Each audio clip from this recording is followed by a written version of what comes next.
yeah, Santa came in early. Wow, wow, wow.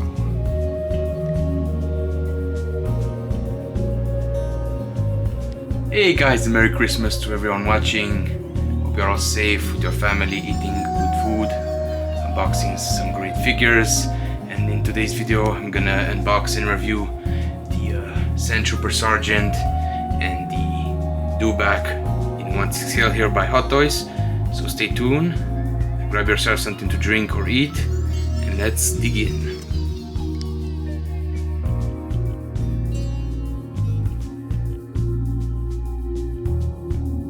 Okay, so I am already running out of space here in my review table. As you can see, I mean, the boxes are quite simple, but this one is very massive. This is easily the heaviest 1/6 scale figure that I had. I mean, other than the obviously 1/6 scale vehicles, and it's not that heavy as the Hulkbuster rating, but this is like I think it's the second heaviest figure that Hot Toys has made. This thing weighs a ton. It's the Dewback itself is like 22 pounds, and obviously if you get it in a 2-pack with the Sergeant, it's a little bit heavier because there are 4 versions of this guy. So you can get this one by itself, and then there's a regular version of this, there's a deluxe version of this one, which is this is the deluxe, and there's also a 2-pack that comes with both figures. So yeah, starting here with the box, again, fantastic. I like the vibrancy, especially having this part right there, this extra cardboard part. I think it brings a lot to the box. It brings some color, some vibrancy, because other than that, all the Hot Toys Star boxes are plain. You have this V shape right there with the black and gray font. I'm not sure why they are doing this. I think it's probably an obligation by Disney, because even other companies like Iron Studios, they have a similar box. Sideshow has a similar box, so maybe that's why. But yeah, we're gonna start with the Sergeant first, and then open the Dewback. But this guy is gonna be massive. I don't think I'm gonna be able to open him up in frame, because there's obviously the figure itself is like 30 inches long, so it's gonna be hard to film. So let's start with this guy. Okay, so once you open the box here on the Sergeant, you pretty much have this amazing flap. Obviously, if you get the 2-pack, this is gonna be a lot longer to accommodate the box. But yeah, as is fantastic. Again, I really like these artworks. I think this actually looks a lot better than the art right here. I think they should have gone with this design over this one. It looks a lot better right there. You have the 2-pack. Again, this is just a slip, so hopefully I can do this with one hand. It's a little bit stuck at the bottom, but once you remove that, you're pretty much greeted here with the Sergeant right there, which is amazing. So I was wondering why the box is so tall. It's taller than your other figures, pretty much because of the staff right there. It's very long. So yeah, here's a quick look of the Trooper itself. You have some binoculars right there. The backpack is on the back right there. A few hands, and looks like you have that sand themed base right there. So yeah. Okay, so the first tray again is the weapons. You have the 2 blasters right there. Again, I have to watch again the 4th movie because it's been a while. Because I don't know the names of those blasters. Those look very cool, and have the staff right there for the Dewback. And here inside again you have the cool detailed look at the backpack. Some different components. You have the figure itself, which is amazing. You have a bunch of hands, more attachments for the backpack, extra pegs, and you have the base beneath right there, which was used like 50 million times. I know a lot of people don't like the base because you have the footprints right there, but yeah, it is what it is. But awesome figure. I can really tell that all the battle damage, the sand effect is very nice. I think the Sideshow one was a little bit dirtier than this, but this one is very cool. Okay, and here's everything that comes with the Sergeant. As you can see, quite a lot. Again, that base, I don't mind the base, it is what it is. Again, you have the footprints right there on the the sand. Very nice texture, obviously, on Tatooine. You have the black right there, Sandtrooper Sergeant, and you have this pole right there. I assume this is like an electric pole that he uses on the Dewback, and this is very big. It's about 18 inches long. You have some attachments for the backpack. There's the backpack. You have the binoculars, which again, all of these have great sand textures and some nice weathering. We have that little ring right there, which I don't know what that is. I have to watch the movie again tonight. A bunch of hands, the instructions, and 2 weapons. Obviously I like this one a lot. This one, there's a lot of moving parts, even this piece right there. If you remove this one, there's an actual spring inside right there, as you can see. Maybe hard to see. I'm gonna show you guys some more details obviously on this one. That's very impressive. This one you can obviously move. This small like tripod support. Again, a lot of moving pieces on these. These even move these 2 parts on top right there, but excellent details. This machine gun type thing. And then you obviously have this. Again, I don't know what they are called. This blaster right there. You have with the laser tip. This one I would be very careful. As you can see, that small lever right there on top. It looks very fragile. So I would not put a lot of force on this. You do not want it to break. But again, excellent details. And these ones again. And again, a close look at the backpack. I have attached these 2 side pieces. That was a quite scary thing to do because they have small clips. Especially this one made like a cracking sound, but everything is fine, thankfully. As you can see, you clip them right there. It's relatively easy to do. But again, I appreciate all the details, the sand effects, you know, the weathering. Look at that right there, looks very dirty and used. And again, I have no idea what all these compartments do, but it looks cool. So yeah, I have to attach this on the back. It looks easy enough to do. Yeah, the details are great. And here at the Dewback, you have a similar art as on the Sergeant, but you have the Sergeant here, and you have the regular Stormtrooper, I think, with the orange pauldron. Again, I'm not sure if that's the case, but correct me in the comments below. So yeah, this is very nice artwork. Again, I might display this behind the figure, but this guy is so big, you might not even see this behind. So yeah, this is gonna be awesome. Jesus Christ, is this Jurassic Park or Star Wars? I mean, this is as close as I'm gonna get to 1/6 scale dinosaur as of right now. You know, until Prime Studios releases their 1/6 scale T-Rex, because this is why I collect, guys. This, you know, monster in 1/6 scale. I'm in kind of losing my words here, but I'm in creature design. You know, I'm a 3D artist myself, and when I see things like this, look, just look at the size of the head. That's not even funny, man. You know, I'm speechless right now. So obviously I have to unbox this. Give me guys here a minute. I'm gonna watch the movie. Episode 4. It's been a while, but already, again, this is the deluxe edition, so you have an extra leg, you have an extra mouthpiece. Obviously you can have it open mouth and closed mouth. You have a bunch of pouches here on top that go on the figure, some accessories here. But yeah, this thing is massive, big, and the camera is not gonna do it justice. I mean, you really have to see this thing in person to see how big it is. I think it's 29 inches long from the end of the tail right there up until to his nose. Very massive. Okay, and let's take a look at the Sandtrooper here first. As you can see, awesome. There's a little bit of assembly here on the backpack. There's a couple of tubes that you have to install, mainly this one, and then the bigger one right here. So I'm not sure what all of these do. So if you know in the comments below. Again, I'm not a Star Wars expert, so I'm not sure if everything on his back has a proper function. But again, very nicely detailed and very screen accurate. Speaking of screen accurate, you also have this small droid part right there, which was seen in the A New Hope at the beginning of the movie, where they were looking for the R2-D2 and C-3PO. You know, they were on Tatooine and they were looking on this, and there's one of the Sandtroopers who was actually holding this piece. So again, very awesome. Again, nothing too crazy on this, just a small, you know, obviously PVC part right there, as you can see, with a little bit of weathering. That's cool. That's a nice Easter egg. So also, obviously, you have the binoculars, very cool weathering, and same with the armor throughout. I think some of these in the movie were a lot more, you know, battle damage, or they had a lot more dirt effect on them. I think the Sideshow one that they did a couple years ago was a lot more dirtier, but again, some more cleaner, some more dirtier. But I like the effect throughout. Again, another big step, because personally I didn't have you know, a clone trooper or a Sandtrooper or a trooper all together in like years. And I remember when Hot Toys started doing these, they had like a rubber suit underneath, which wasn't really accurate, plus the articulation was very limited. This one obviously has like a cloth suit, which is now standard with pretty much all stormtroopers or clone troopers or whatever in general, which is cool.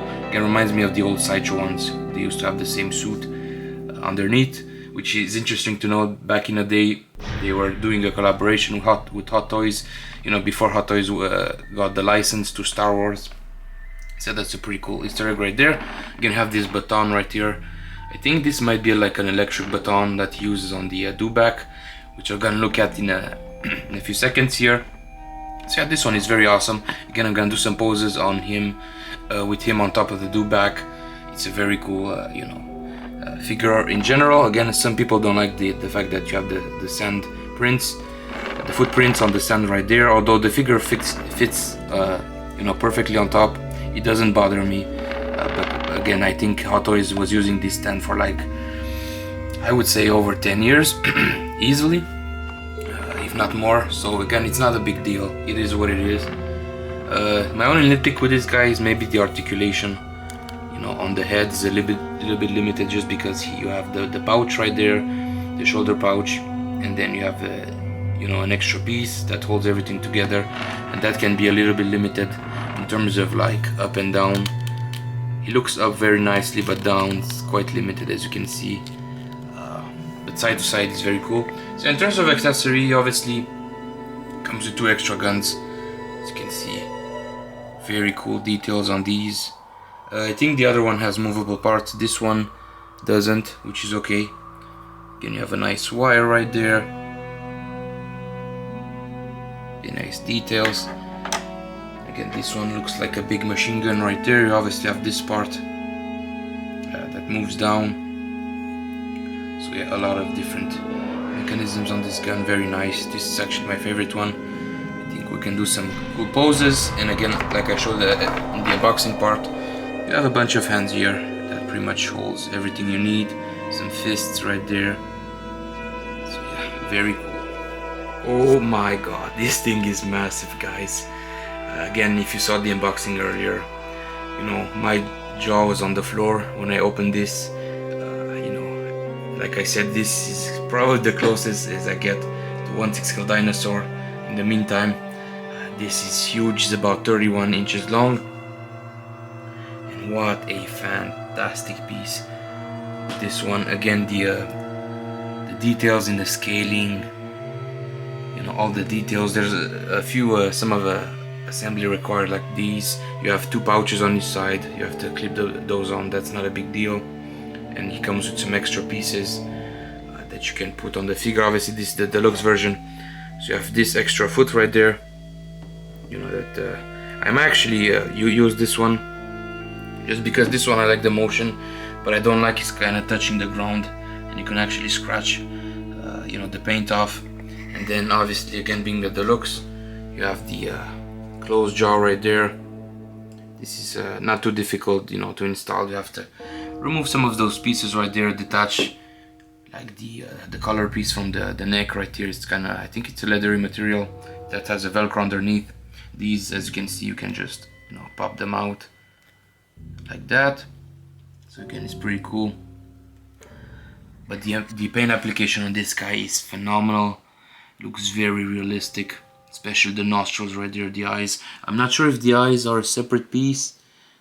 They kind of look sculpted, which is a little bit unfortunate because usually Hot Toys, they have separate eyes inside the sockets, which look more realistic, but this one is not too bad. Again, you have the hair right here. And again, I've been doing some research on the Dewbacks, because this is obviously supposed to be from episode 4. It looks a little bit different from episode 4, especially the color scheme. They look a bit more yellowish in the movie. I think there's also a Dewback in the Phantom Menace, but this one was interesting also, like the shape of the feet. Obviously they look a little bit skinnier in episode 4. I'm going to put some pictures above. But what I find interesting about this guy is Hot Toys actually showed a picture of this guy with the Mandalorian on top. And what I think this is, I think this is from, I think, episode 4 or 5 of the Mandalorian season 1. You can actually see Mando riding one of these, and this looks to be a little bit more accurate in terms of proportions to him in The Mandalorian, because again, like I said, he was a little bit skinnier, and also his toes were a little bit skinnier in episode 4 than this, but again, it's not a bad, you know, a decision from Hot Toys. Also, I looked at episode 4 and it didn't seem that he had hair, because obviously in a special edition George Lucas made these ones CGI, where in the theatrical version of you know, A New Hope, these were pretty much like stand-ins in the background. They weren't moving. I think they were just models, which I actually thought that these was like stop motion puppets in the original, and then when the special edition came around, they used CGI. So don't really see them that much in episode 4, except in the special edition. There are actually 2 of these, which is cool. So again, very awesome creature. The details are amazing, and yeah, we also have this, like, I think it's like a sleeping bag on top right there. You have the saddle right here, which is a sculpted piece. I mean, this thing all around, it's vinyl, but it's very heavy. It's very top-notch vinyl. You can put the figure's feet inside here, which is cool. Again, these are like a faux, you know, I don't know what material this is. It almost feels like a teddy bear, you know, in terms of the texture. It's very soft and squishy. As you can see, you have the straps right there. This part right here, again, same, you know, texture, very soft. Same with the hair right there. Again, that goes all the way in the back right there. So he almost has this mohawk effect, which is funny. But yeah, also you have some nice details right there inside his mouth. So he definitely looks like an herbivore. There's no pointed teeth. Pretty much he's like a big cow, you know, lizard type dinosaur. But yeah, awesome. Again, massive figure. Okay, this was a pain in the ass to take out, but as you can see inside, it's very interesting how they do this. It almost looks like there's like a plastic skeleton, and then you can see the layer of a vinyl right there. So very interesting. Again, it's not really clear on how to remove this, because at first I was trying to wiggle it out and that wasn't working. So what I did, I just pull the leg off. As you can see, it has this massive, like, 2 pegs right there. And again, as I said at the beginning, be very careful when you're removing this or placing it on a solid, you know, area, because as you can see, some of the paint right there on the middle part came off. So again, be very careful with yours. As you can see, again, pretty hefty piece. I mean, this thing weighs, you know, easily, I don't know, 200 grams. Again, very awesome how they did this. And again, this is the only removable, you know, limb. All the other ones is pretty much like part of the mold right there, as you can see. Or I guess they've been glued in. But my guess is also you have like a plastic frame inside the figure, which gives a lot of weight, but also that's what it's holding all the limbs in place. So yeah. Okay, so like I said, we're removing the jaw, and by the way, this looks very weird without the jaw. You remove these 2 pins right there that pretty much hook inside the mouth. There's also a strap with Velcro on the bottom, and again, you have to remove also the top teeth right there. And again, my only criticism with this, again, I'm trying to put this in front of the light. The tongue looks a little bit dry. I would have put maybe more gloss. Again, it may not look that way in front of the camera, because I'm shoving light. Also, I would do the same inside the mouth, maybe put more gloss, but it's not too bad, you know, as is. Again, it's interesting how this was constructed. As you can see, you have a better idea on how the teeth look. And again, this guy is pretty much a herbivore and not a carnivore, just because, you know, these teeth, it's pretty much like you see in most herbivores on the planet, are made for chewing grass.